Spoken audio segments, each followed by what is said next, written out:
Chelsea, artificial intelligence is well on its way to ruining photography and everything.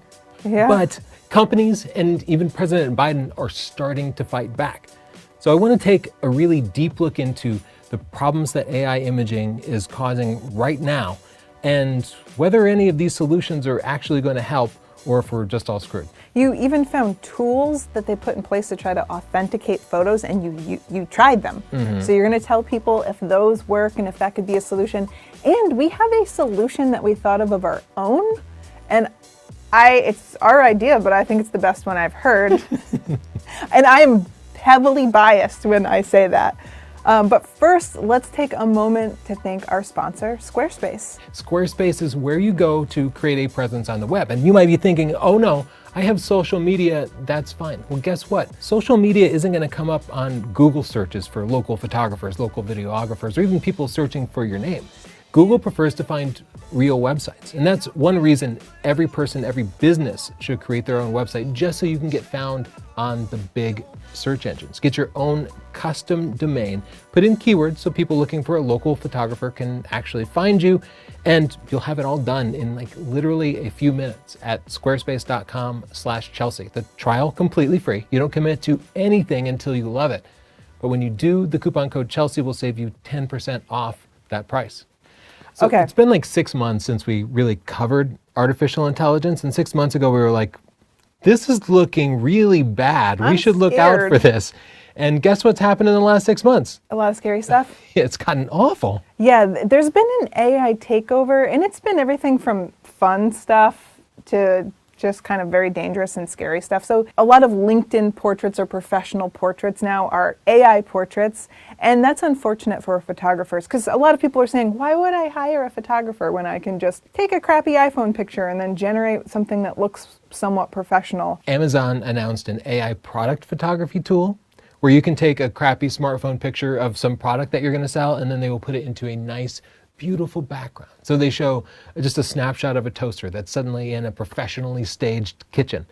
Sorry, commercial product photographers, like Amazon themselves just put you out of work. Amazon again. Yeah. Gosh darn it. If I were to make a metaphor, it'd be this is what Amazon did to mom and pop shops.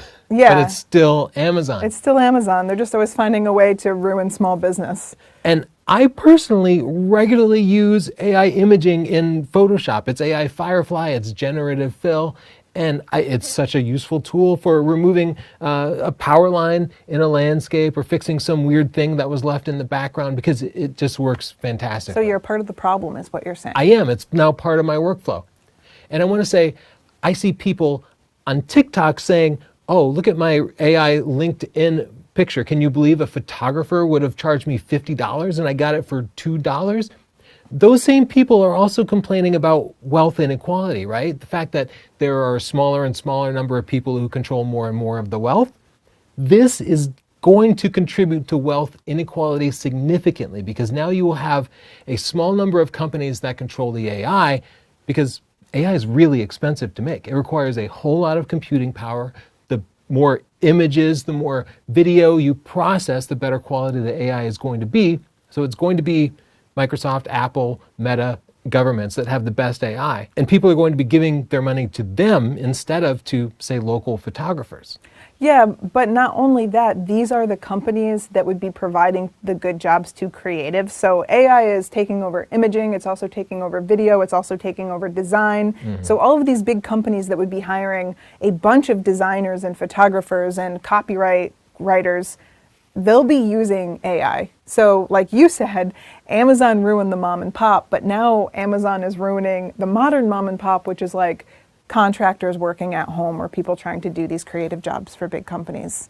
I don't want to be all doom and gloom. I swear we do have some more positive stuff coming up. We're just not completely bummers. I saw that there is a pushback just with common people with AI, which surprised me because I get so many texts from friends where they're like, you are going to love this cool picture.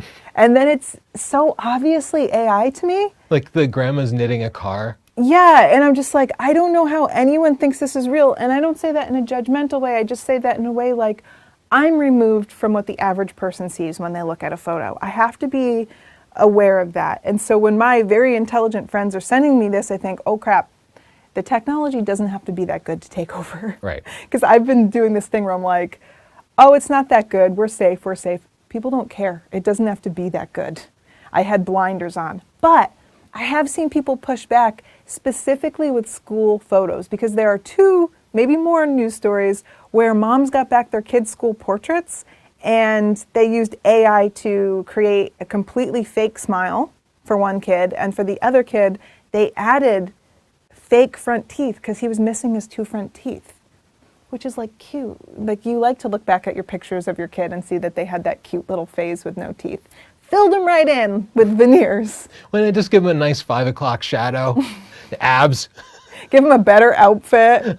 Oh, they look better with this hair color. Just give them a whole new kid. Yeah. Well, I found that a little bit promising because it told me people do still have a desire for authenticity and for a real memory. So I just wanted to offer that as a glimmer of hope. But still, AI imaging is being widely abused, and still photos were just the beginning. It's moving solidly into video now, which just requires a little more computing power, which means it just lags a little bit behind. Here's a fun one. It's called Unreal Keanu on TikTok. It has 9 million followers, way more than we do, by the way. It's Keanu. It is just It's not. a fake Keanu Reeves. He just dances and does little TikTok trends. You think And that's it's very fun for convincing. Keanu? He hasn't sued them, so maybe. I don't know how Keanu feels about it. I would hate that. Right now it's limited to big celebrities, but what if someone made an account of you dancing? Is it a good dancer? Well, that's the scary part. They could make you any kind of dancer. So Scarlett Johansson is suing somebody for using her likeness and voice in advertising for some service. Here's the twist. Scarlett Johansson was the voice of her in the movie about AI taking over the world, basically. She was the voice of the AI. It really comes full circle. Tom Hanks was featured in an ad for dental services that he did not cooperate with at all. They just put his face into a video. It gets darker because it's not just celebrities. People can make deep fakes of people that they know. They can pull anybody's pictures from their social media and make anything. And there was a story about kids in high school doing this to their peers, and it could be life-ruining. It's really dark, and it's going to be even more widespread than it already is. Yeah, it's scary. And what scares me about that is that, do we even have laws for that yet? Like, the technology is moving faster than we have etiquette. It's moving faster than we even know how to teach our kids about this. Mm-hmm. And it's moving faster than laws can keep up with. So that really frightens me. There are some tools that say, hey, this tool can help identify fake images. So I see those headlines and I'm like, oh good, I guess that problem is solved. If you have a question, you can just drop it in there, except I actually went and tested these things. And I don't know, maybe they have a 60 to 75% hit rate, like accuracy. None of it is nearly reliable enough. If you get a false positive, that is, and a tool identifies a real image as fake, that's a problem that's going to torture all photographers taking real images. And there was a woman in Australia who put her picture into a photography contest and she was disqualified because the judges deemed it as AI, but she showed the raw files. It was like a real image. That's kind of a flex. That's a false positive. A false negative is when the tool identifies an AI image as a genuine image. And at that point, if somebody went through the trouble to double check it, what, is that image then just going to spread like wildfire saying this is real? That is the most scary thing. And a significant number of AI images do pass through all the different tests that I saw. There is no current tool that correctly identifies AI images, and I don't believe there ever will be, because as soon as you could make a tool that would identify AI images, the people making AI would just throw all their resources into defeating that, right? Well, it's a cat and mouse game like all crime. Yeah. But I will say that the spotting the AI tools, there's another problem. Nobody cares. And we saw this with fake information. We've been through this before, right? Not with images or video, but with news and information. It doesn't matter if it's fake. By the time people accept it as real, they're not going to change their minds. Mm-hmm. And so let's say you get an image out there, it goes viral, it shows something controversial, and it's fake, but people believed it. How long do you have to take to disprove it? And then how long will it take to go back and tell everyone, oh, by the way, this was fake? And then how many people actually believe it was fake? Or do they say, no, it's not fake, it's a conspiracy, they don't want you to know the truth? It's just dangerous. It's just another way to eliminate information. Yeah, most people just don't care. But some people do care. And I do hear from people saying, here's something cool, I don't know if it's fake. And I'm glad to at least see people questioning things. They're still spreading it, or I wouldn't have seen it. But You know what's crazy? I didn't even tell those people that it was fake. why bother, right? Well, People put up a fight when my experience is people put up a fight. But there is hope. Companies and people are coming up with solutions. Canon, Nikon, Sony, they're all working together with Adobe to fight AI. And President Biden of the United States recently launched an executive action that we hope will help. So we're going to dig into how those will actually work. And we're going to give our idea of what we think could work. So if you know President Biden, let him know. The Northrups have ideas. Pick up that red phone. Call me. First, we want to thank our sponsor, Squarespace. This is actual real technology, not the stuff that doesn't work. You can go to squarespace.com/Chelsea, and literally in a few minutes, you'll be picking out a gorgeous template that matches your personal style, dragging your pictures, your video in, telling the world about yourself, creating your own domain, getting your own custom email, and then you're online. People can find you on Google. You can use your social media to send people there, where you control the content, where some social media mogul can't take it away or manipulate it. That's so true. You need to try it. It's a 14-day free trial, so there's no risk. There's none. When do you ever get to hear that? Go to squarespace.com/Chelsea and use the coupon code Chelsea to get 10% off. That's CHELSEA. They have to spell it properly. I know how to spell your name. I married you. I know, but they don't know. And if they spell it wrong, then Squarespace will say, goodbye, podcast. All right, let's talk about the ways that we're trying to figure out if an image is real or AI. Here's a really catchy name for an organization. It's CAI, not CIA, the Content Authenticity Initiative. And they've created a standard called Content Credentials, or CC, which is also another initialism used for stuff. The names are not great, but the way it works is images will have metadata embedded. Like today, the metadata is stuff like your focal length and your shutter speed, and there's no security whatsoever. You could freely go in and modify it. This metadata is going to be digitally signed using public key cryptography. And what that means is anybody could look at that metadata and go back and verify that an authentic device or an authentic app like an Adobe app actually did add that metadata. There's no way to stop anybody from removing metadata, but you can't easily fake it. So that part is real. Efforts are being made, but who will take the time to do this? Well, Canon, Nikon, Sony, and Leica are already working on it. And let's talk about the first camera that has this. So the content, I already forgot the name of it. The Content Credentials Initiative was launched in 2019. And here in October of 2013, we saw the first launch of a real camera with it, which is the Leica 11P. It's $9,200, and it's supposed to be for photojournalists. So optionally, you can turn on content credentials in the image. And when you take a picture, it makes a hash of that picture, which is like a signature, and then drops it into the metadata of the file using a certificate for that particular camera, probably issued by Leica or another organization. And then you can take that picture and you can drop it into a website, and it will say, yes, this is the original image taken by that camera. And if it has edits, then it will list the specific edits and allow you to see the path that image took while being edited. So you could see like the original image, basically. I think that's a great way to authenticate photos when you know you will be in the position to authenticate. So a photojournalist, but I'm wondering how widespread it will become, if people will actually want to adopt doing that. I mean, right now it is not widespread at all. Yeah. I went looking for images like in the camera reviews for the 11P that are out already, and not a single image had that metadata intact. So the workflow for people apparently strips out the metadata. So even people reviewing it and talking about this feature specifically did not share the images with the metadata intact, so their images couldn't be authenticated.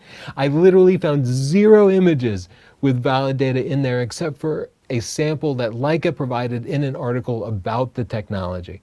And that image, I was able to authenticate and see how it worked. So as of today, it is not in use at all. And of course, not everybody's going to buy a $9,000 Leica, but this technology should trickle down into the other camera companies. But still, nobody except Tony Northrup is going to have the patience to download an image and then copy it over to this other website and look for the content credentials, because it's not obvious when an image has content credentials because it's in the metadata. So you would just have to try it with every random image that you saw, and then 99.999% of them won't have it. So it's not going to be a very satisfying process.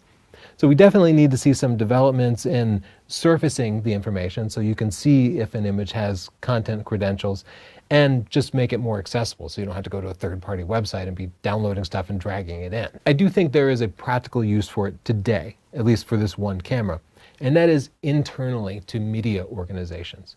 So let's say you're an editor at the New York Times. There exists a very real risk that you could send a photojournalist on a job, and that photojournalist would take a picture, edit it in some way that goes against photojournalistic integrity, and then send it to you. And you would go on to publish that image not knowing that your photographer had essentially committed fraud. There's no way to check against that right now.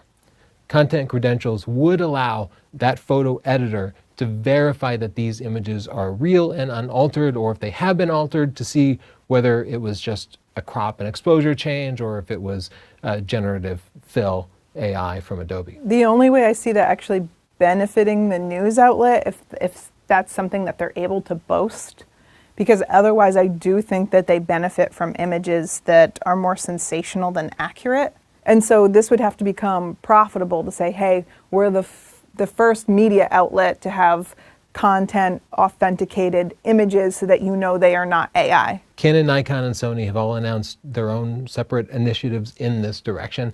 Nikon showed a Z9 that could sign images with content credentials, but nothing like that is available. Sony showed that the A7 IV could do it, like the existing cameras, but the process is you're supposed to be a business and you contact your Sony rep and then they provide you a license or something. And after the date of their press release in August of 2022, I cannot find a single reference to this system nor a single image signed. So there's no reason for me to think that anybody is using this at all. But we do see that they're working on it. So after the image is taken with content credentials, you can then edit it in something like Adobe Photoshop or Lightroom Classic, and it will add tags signed showing any edits that you made. So from beginning to publishing, you can make edits and it can all be validated by somebody like me who's willing to copy it over into this other site. Theoretically, the workflow is there now. It just doesn't work in practice because nobody is using it. I don't think this is ever going to work effectively on a broad scale though. All of these techniques are trying to tag AI images as fake, basically, but there exists the weakness that you can always strip out the metadata. You could just fake an image and then take a screenshot of it, or the analog hack, take a picture of your screen and pass that off. I think the only thing that can work is if we forget tagging fake pictures and we start tagging genuine pictures. And that can happen. I think the way it needs to happen is starting with Apple. Apple needs to put content credentials or something similar into every one of their iPhones, so that when you take a picture, when you take a video, it by default adds in a little signature saying, this is genuine, this is real, this is what the sensor saw. Apple also controls a lot of people viewing the image. So in something like iMessage, if you text a friend a picture, there could be a little check mark that says, this has not been modified. And once we saw it in iMessage, we would get pretty accustomed to that. And then app manufacturers like Facebook, TikTok, Instagram, they could adopt the same standard, and when somebody uploaded a genuine photo, it could have a check mark. And now that's something desirable to have. Yeah, I think that people do have that connection to authenticity, like I talked about with the moms with their kids having fake smiles. And I think that it could become a badge of honor if you had a social media presence and you were an authentic contributor and you volunteered to have all of the pictures that you posted authenticated by the app. So you could have an Instagram profile and everything is tagged as real. And I think that would be very powerful. I want to bring up a common concern. People say you could get that just by taking a picture of another picture. But this would embed your GPS location, the time of day, the direction the camera was facing, other things that would allow an image to be authenticated. So if you took a picture of Mount Fuji and you did it from your home by taking a picture of your monitor, you would be able to determine that that image was fake, even though it was genuine to the camera itself. Yeah, I think that having that widespread social element is imperative to all of this taking off if we're going to fight AI, because I think people on every level have to be aware that most things could be fake. Mm-hmm. And just think about the scenario where our friends are texting us images and they're not real. If they had a better idea of what was real and fake, at least they'd be thinking about the possibility that something is not authentic. Yeah. Then when you have a situation where you see kids in school are passing around a photo, we know it's, okay, prove to me that that's real. Yeah, that has no check mark might be fake. Yeah, we have to have it in our vocabulary that everything is fake unless proven real, and then we have to have a way for us to authenticate easily for every person to do it. And that's the only way that it's going to work, because right now people are trying to fight back with lawsuits and copywriting, and it's all so murky that people aren't really getting anywhere with that. And let's say we even pass laws in one country where we can fight it with lawsuits. If there's another country that's not compliant, then all of the crime is just going to happen there. So it's going to be difficult to implement with just laws and rules. I think our big hope is government, because government is there largely to restrict what corporations can do, right? Because they make laws. These are the checks and balances. And Biden made a huge announcement around his executive action to create a structure to create some boundaries for AI.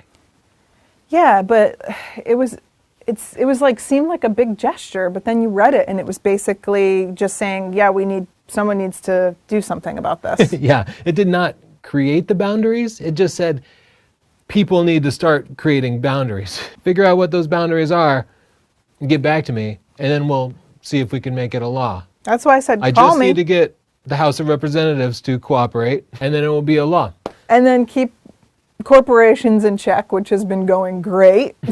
Yeah, I just truly think it's going to have to be something that ends up being profitable or cool for corporations, unfortunately. But best case scenario, he enforces laws that restrict the use of AI.